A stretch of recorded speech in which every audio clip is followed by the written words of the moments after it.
Dahil mahilig ako yan sa oyster yan. So nakabili ako ng oyster. Ma-microwave lang for 4 minutes. Ayan, so try natin yan. 4 minutes.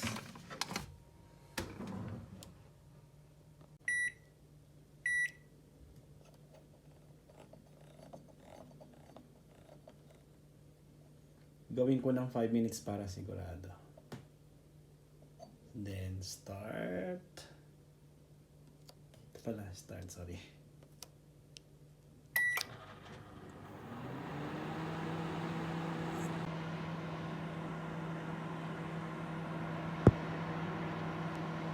Sayang hindi kita pero yan.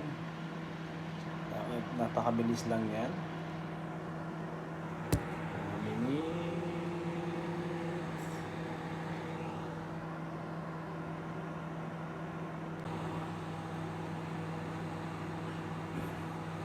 So ilang minutes na lang. Ilang minutes pala, ilang seconds na lang. So nagmo-moist na dun sa loob. Naamoy ko na yung oyster. Dati pumupunta ako sa mga eat all you can oyster. Kaso nga lang ngayon masyadong mahal.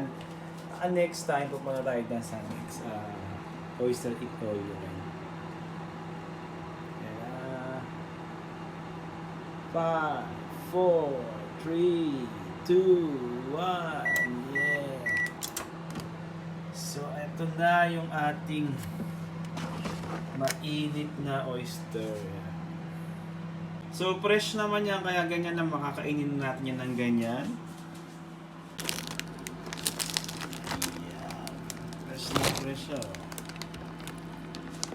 So nag-prepare na ako ng ng aking sausawan. So oyster na to, oyster party for me. Wala sa napakamurang halaga na bili ka, pero pagpunta ka sa mga oyster bar talaga mahal ang oyster. So ayan, so meron tayong sashimi and oyster yan para sa dinner. Yan, fresh na fresh, ang laki niya, grabe, ang sarap.